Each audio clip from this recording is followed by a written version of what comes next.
Galera, dando continuidade ao nosso curso sobre o capital, um comentário sobre o capital, esse nosso segundo vídeo, eu vou tratar um pouco mais sobre o que é a mercadoria e falar um pouco sobre o valor de uso e o valor de troca, valor de uso, valor de troca e valor, né? Para não ficar muito extenso, né? Depois a gente vai trabalhar o trabalho concreto, o trabalho abstrato, e devagar nós vamos seguindo aí as pistas de Marx aqui no Capital, ok? Então, no vídeo passado, eu deixei claro que o ponto de partida para Marx é o modo de produção capitalista. E a forma elementar de como a riqueza aparece no modo de produção capitalista é através de uma enorme, monstruosa coleção de mercadorias, e a mercadoria, como sua forma elementar, vai ser o ponto de partida de investigação e, no caso, da exposição do Capital de Marx. Beleza, né? Até aí tranquilo. É claro que isso coloca outras complicações, né? Se o ponto de partida é o capitalismo, mas há algumas coisas que preciso falar sobre que capitalismo Marx está falando, né? Marx está falando, por exemplo, de um capitalismo inglês. Marx está falando de um capitalismo de forma geral, um capitalismo geral lógico, né? Um capital lógico. Isso aí nós só vamos falar de forma mais pormenorizada quando tivermos no meio da sessão 1, que compõe os 3 primeiros capítulos, que eu vou defender uma tese, que é uma tese do Rui Fausto, que esses 3 primeiros capítulos que compõem a primeira seção, que é chamado Circulação Simples, essa circulação simples, ela trata do capitalismo, mas ela trata do capitalismo como a aparência de um modo de produção capitalista. Ela trata do capitalismo no seu modo de aparência. Isso implica uma série de questões, mas que nós não vamos tratar inicialmente nesse vídeo, ok? Nesse vídeo nós vamos começar a definir o que seria a mercadoria para Marx, que seria esse ponto de partida para Marx, tá bom? Então vamos lá. O que é a mercadoria? Aí ele começa a falar, né?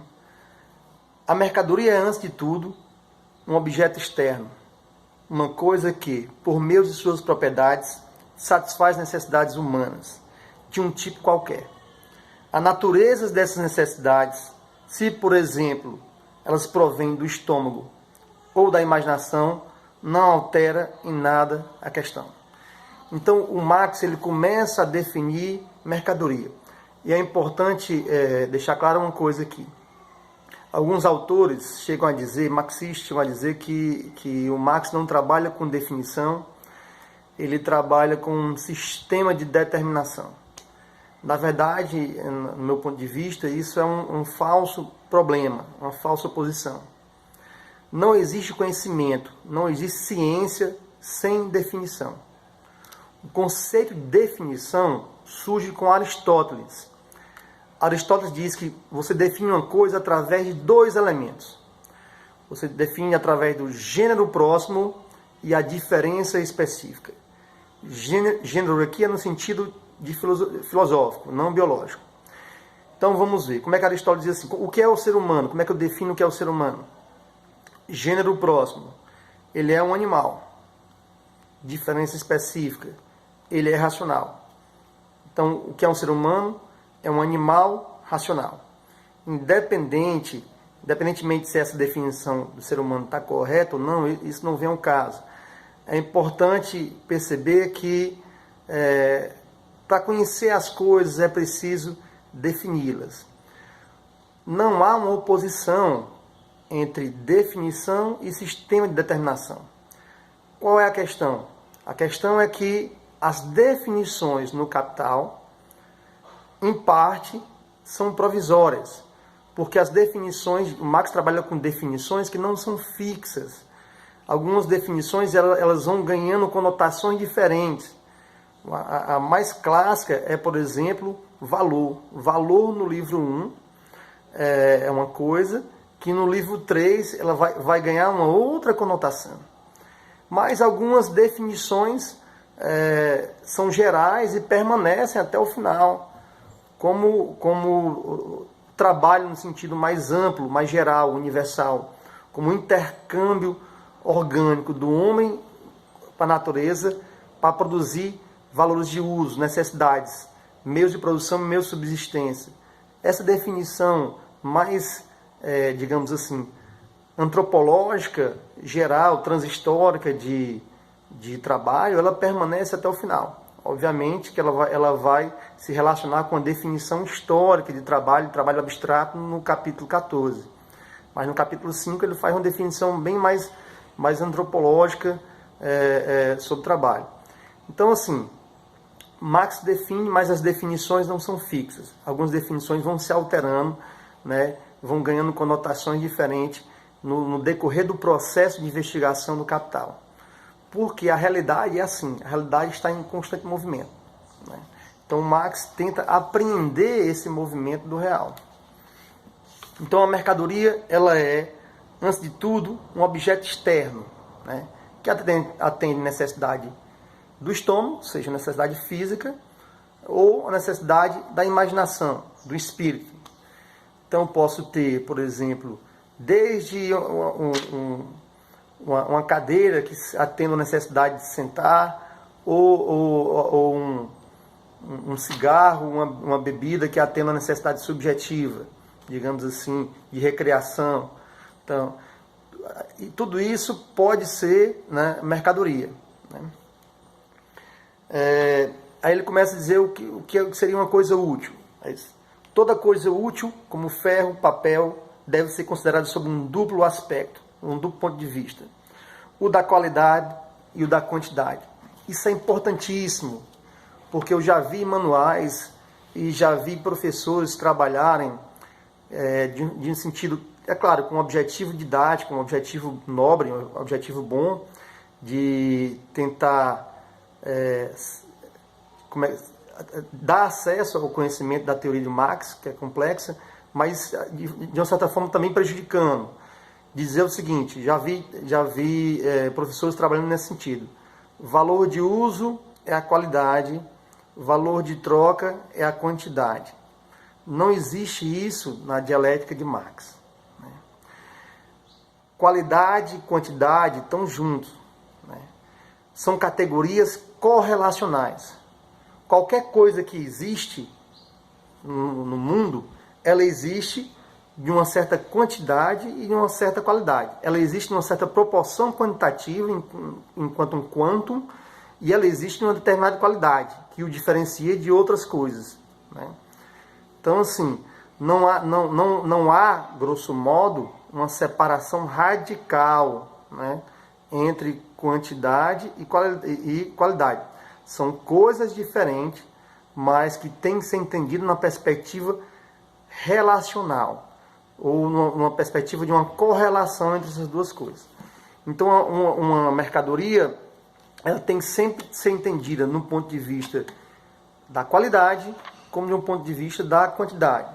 Se eu pego um pão, ele tem a qualidade de ser pão e não ser leite, por exemplo, mas ele está lá em uma determinada proporção. Pode ser um pão, pode ser 2 pães, pode ser 10 pães e por aí vai.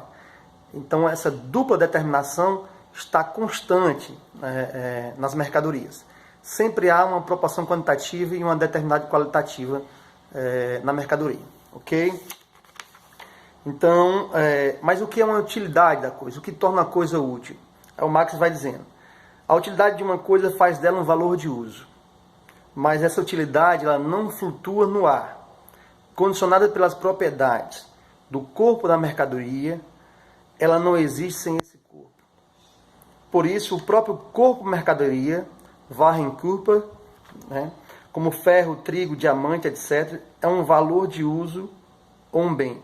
Esse seu caráter não depende do fato de a apropriação de suas qualidades úteis custar muito ou pouco trabalho aos homens.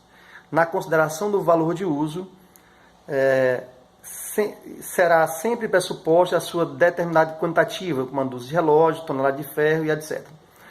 Então, o Marx está diferenciando agora, assim, o valor de uso é aquilo que atende uma necessidade. Ou seja, ele tem uma utilidade para o ser humano. E essa utilidade, não necessariamente, ela é fruto do trabalho humano.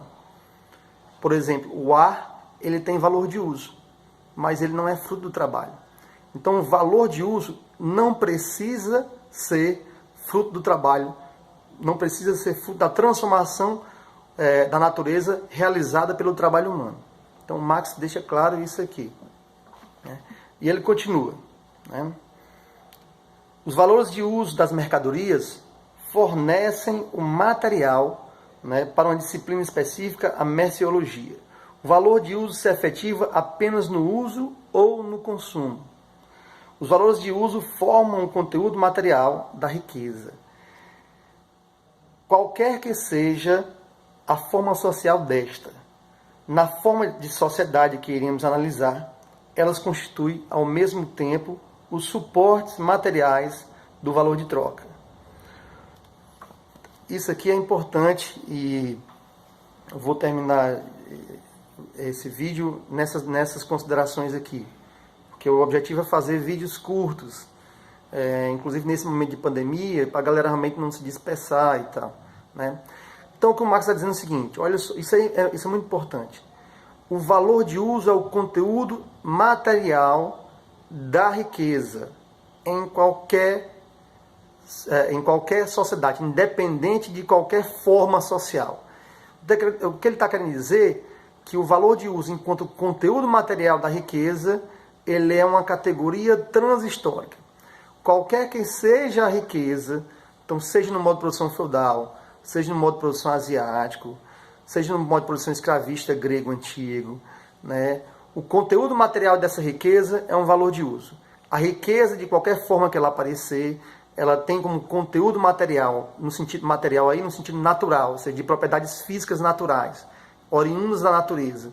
Tem como esse conteúdo material, aliás, tem o conteúdo material como o conteúdo material da riqueza, né, independente de qualquer sociedade. Né. Só que o Marx vai deixar claro o seguinte, ao mesmo tempo, ou seja, na sociedade capitalista, esse conteúdo material, no caso o valor de uso, ele aparece como um suporte do valor de troca. Então, olha só, o valor de uso, que é uma categoria que é transhistórica, de uma determinação antropológica mais geral, em qualquer sociedade, ela é o conteúdo material da riqueza, ela aparece submetida, subordinada, como um suporte, digamos, de manifestação do valor de troca. Né? Há aí um processo já de inversão ou contradição de um oposto ao outro. Né? O conteúdo material da riqueza aparece no capitalismo como um suporte do valor de troca. E o que seria esse valor de troca? O valor de troca aparece inicialmente como uma relação quantitativa, a proporção na qual valores de uso de um tipo são trocados por valores de uso de outro tipo. Né? Eu ainda vou falar um pouco sobre o valor de troca como forma necessária de expressão do valor num próximo vídeo. Mas é importante vocês perceberem aqui que o Marx ele está começando a determinar o que seria a mercadoria elementar, individual, na sociedade capitalista.